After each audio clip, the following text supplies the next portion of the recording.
Պատմական պահ Սենատում Քորի Բուքերը 25 ժամից ավելի կանգնած քննադատել է Թրամփին ու Մասկին։ Սենատոր դեմոկրատը ցնցել է ամբողջ ամերիկյան քաղաքական դաշտը, հանդես գալով աննախադեպ երկար ելույթով։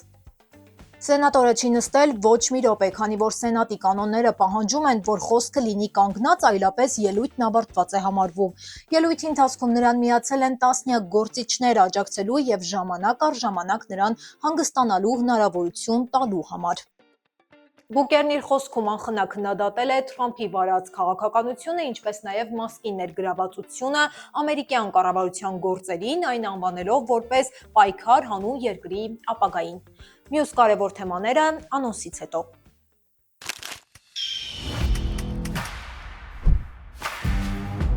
Արտաքսման վտանգի տակ են հայտնվել միլիոնավոր քրիստոնյա ներգաղթյալներ, ինչու են հենց նրանք հայտնվել թիրախում։ Օտարերկրյա ուսանողների ձերբակալում եւ մեկուսացում մտահոգիչ շրջադարձ ԱՄՆ ներգաղթային քաղաքականությունում։ Լոս Անջելեսը խզում է համագործակցությունը անօթևանների ծառայությունների գործակալության հետ։ Դատավորն ընդդեմ այսի գործակալի, երբ պետությունը խախտում է սեփական օրենքները։ Սպիտակ տունը հեռացրել է Լոս Անջելեսի դաշնային դատախազին նախկինում հրապարակավ քննադատության համար։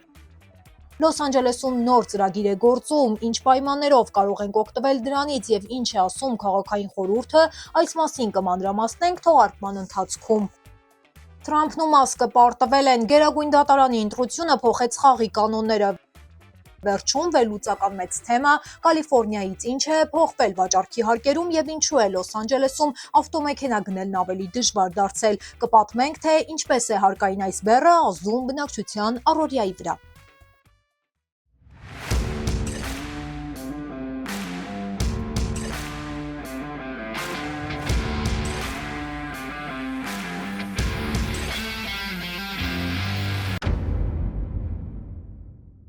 Բարև ձեզ, դուք դիտում եք Glendale Newsroom-ի հերթական թողարկումը, ես Լենա Կարապետյանն եմ ու մեր թիմի հետ ուզում եմ շնորհակալություն հայտնել ձեզ ձեր ակտիվության համար, մենք արդեն 4000 ենք, այնպես որ ձեր լայքերն ու կոմենտները մեզ ուժ են տալիս, որպեսզի ել ավելի արդյունավետ կատարենք մեր աշխատանքը, այնպես որ մնացեք մեզ հետ, հետաքրքիրը դեռ առջևում է։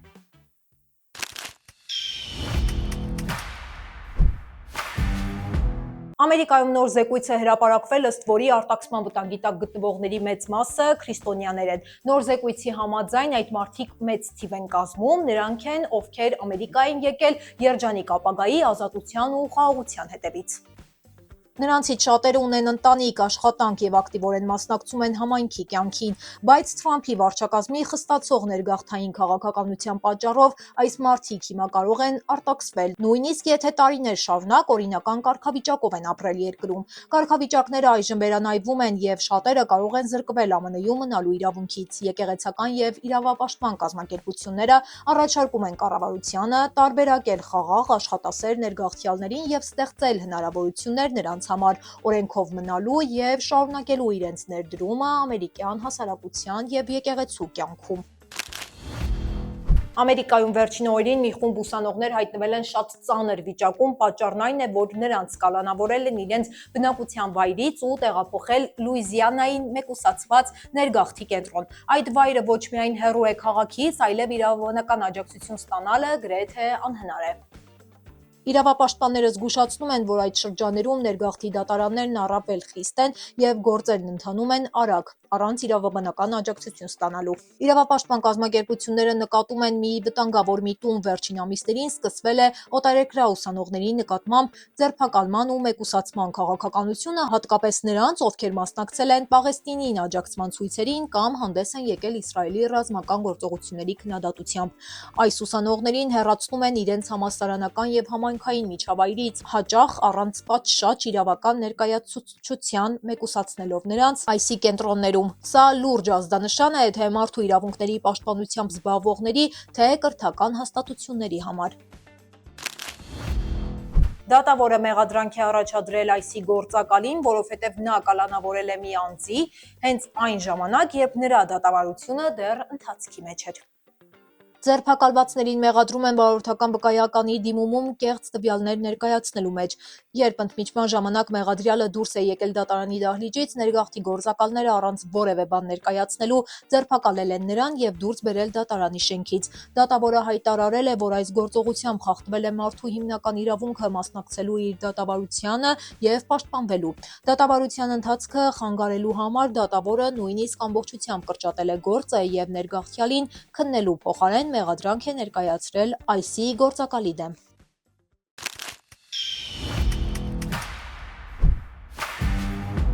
Սպիտակ տան հրահանգով աշխատանքից հեռացվել է Լոս Անջելեսի դաշնային դատախազը, նրան այդ մասին տեղեկացրել են էլեկտրոնային նամակով։ Դատախազին հեռացրել են աշխատանքից մի քանի ժամ անց այն պահից, երբ հրապարակվել են նրա 5 քաղաքական հայտարարությունները։ Դրանք արվել էին դեռ 2020 թվականին, այն ժամանակ, երբ նա դատախազի պաշտոնում չէր։ Նա քննադատել է Թրամփի հարկային քաղաքականությունը։ Սա առաջին դեպքերից է, երբ Սպիտակ տունը միջամտում է ոչ թե քաղաքական պաշտոններին, այլ պետական ծառայողների աշխատանքին։ Լոս Անջելեսի շրջանային խորհուրդը որոշել է դուրս գալ Լոս Անջելեսի անօթևանների ծառայությունների գործակալությունից եւ ստեղծել իր սեփական վարչությունը անօթևանների խնդիրների լուծման համար։ Սա այն բանից հետո, երբ աուդիտը ցույց տվեց, որ գործակալության ֆինանսական հաշվետվությունը չի բավարարում սպասվող չափանիշը։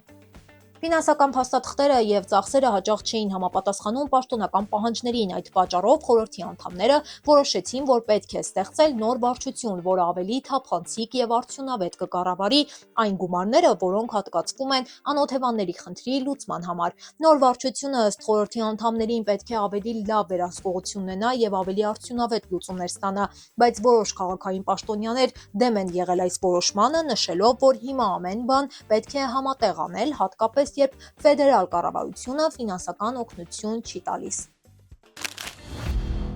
Լոս Անջելեսի քաղաքային խորհուրդը նոր օրենք է ընդունել, ըստ որի իրավաբանական օգնություն կցուցաբերվի այն մարդկանց, ովքեր կանգնած են բնակարանից դուրս գալու վտանգի առաջ։ Այսպիսով, եթե մարդը հայտնվի բնակարանից դուրս գալու վտանգի առաջ, նա կարող է ստանալ անվճար իրավաբանական օգնություն։ Ծրագիրը գործում է միայն Լոս Անջելեսում բնակվող վարձակալների համար, որոնց ընտանիքի եկամուտը չի գերազանցում տարածքի միջին եկամուտի 80%-ը։ Ծրագիրը ֆինանսավորվում է լրացուցիչ հարկերով, որոնք հավաքվում են գույքի վաճառքից։ Սա կօգնի բնակիչներին պաշտպանել իրենց տները եւ կանխել անօրինականությունները։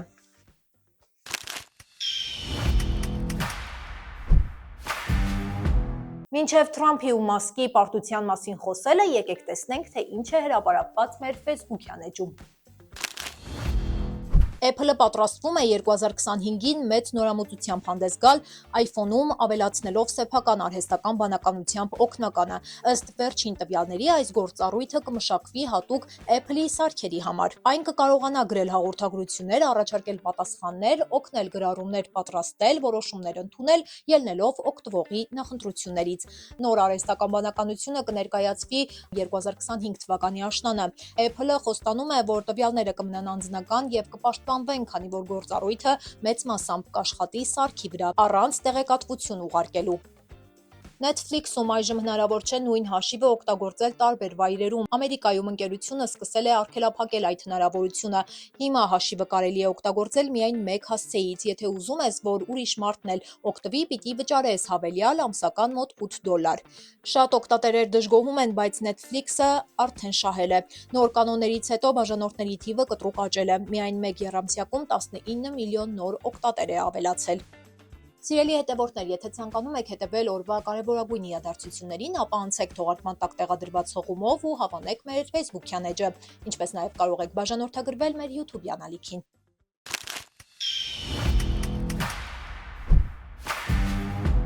Վիսկոնսինի գերագույն դատարանում Թրամփն ու Մասկը պարտվել են։ Ընտրությունները ավարտվել են լիբերալների փայլուն հաղթանակով, խանգարելով Թրամփին ու Մասկին փոխել դատարանի կազմը։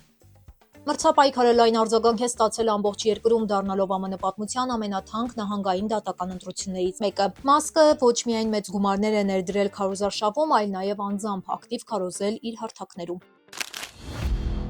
ՆԱՏՕ-ում ԱՄՆ դեսպան նշանակելու փաստը պաշտոնապես հաստատվել է Սենատի կողմից եւ այսպես լսումների ժամանակ ապագա դեսպանը վստահեցրել է, որ ԱՄՆ-ի պարտավորությունները ՆԱՏՕ-ի հանդեպ պետք է լինեն անսասան, ինչն օգնել է համոզել սենատորներին։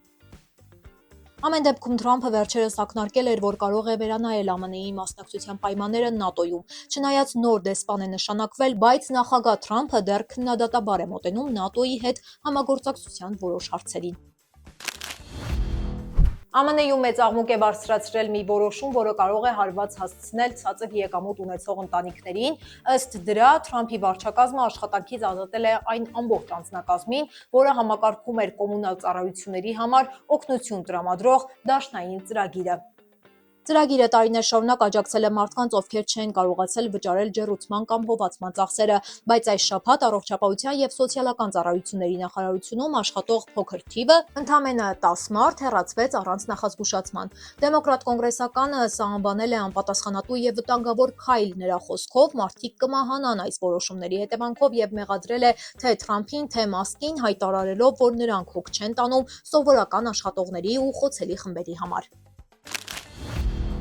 Առողջապահության նախարարությունում Թրամփի վարչակազմը սկսել է խոշոր կրճատումները եւ այսպես շուրջ 10,000 մարդ արդեն կրճատման է ենթարկվել։ Նախորդ թողարկման ժամանակ մենք պատմել էինք մանրամասն, թե ինչպես է դեպքը տեղի ունեցել, այժմ կանդրադառնանք, թե ինչ տեսանյութեր են տարածվել սոցցանցերում։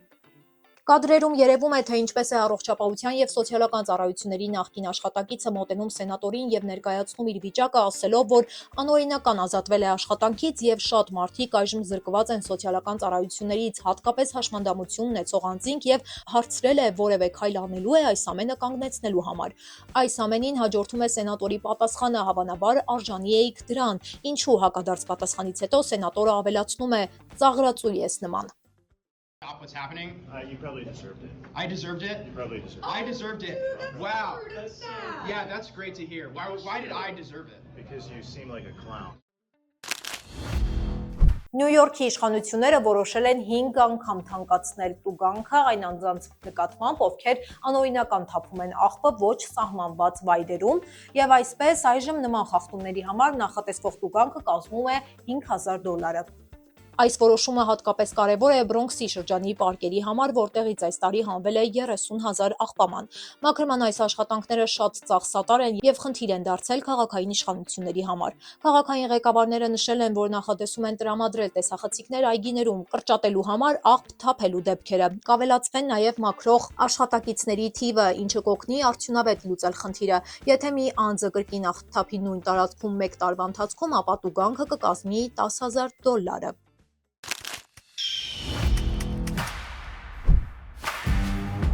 Սիրելի հետևորդներ, շնորհակալ ենք, որ մեզ հետ մինչև վերջ մնացիք եւ այսպես հասանք ամենակարևոր թեմային, որը առանձնացրել ենք ձեզ համար եւ որը շատ հետաքրքիր է։ Վաճառքի հարկի բարձրացումը միայն թվային փոփոխություն չէ, այն նաեւ ֆինանսական մեծ հարված է այն մարդկանց համար, ովքեր ցանկանում են մեծ գնումներ կատարել, եւ այսպես Կալիֆոռնիայում ուժի մեջ է մտել վաճառքի հարկի նոր սահմանաչափ, ինչը մեծ ազդեցություն ունեցավ մարդկանց համար, հատկապես Լոս Անջելեսի շրջանում։ Վաճառքի հարկը ավելացել է մինչև 9.75%, ինչը, ինչպես գիտեք, երկրում ամենաբարձրներից մեկն է։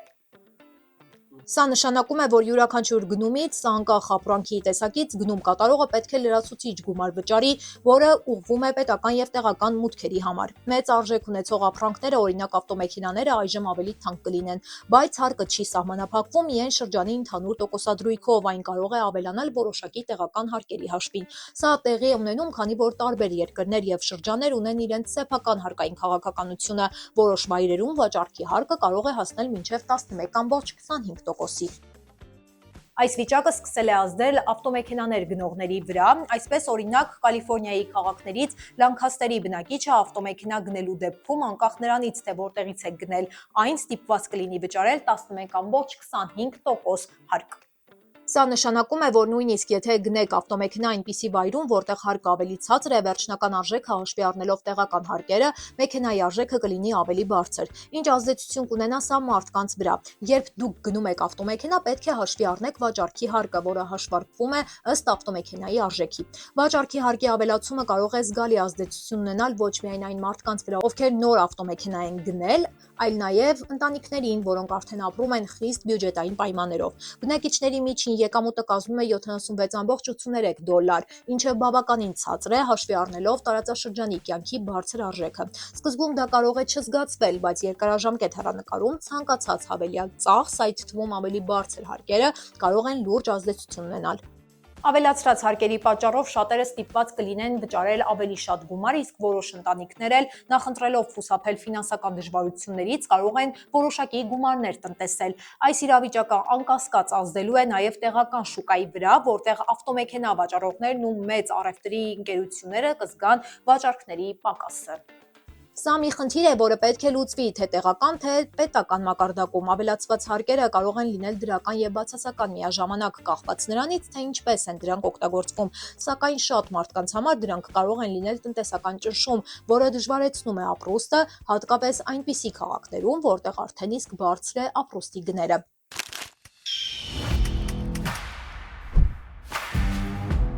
Սիրելի հետևորդներ, շնորհակալ ենք թողարկումը մինչև վերջ դիտելու համար։ Մենք բարձր ենք գնահատում ձեր ակտիվությունը, սիրով կարդում ենք բոլորի նամակներն ու մեկնաբանությունները։ Եթե ցանկանում եք հետևել մեր հետագա թողարկումներին, ապա բաժանորդագրվեք մեր YouTube-յան ալիքին, սեղմելով subscribe կոճակը։ Այս ժամի համար այսքանը, կհանդիպենք 2 օրից։ Շնորհակալություն։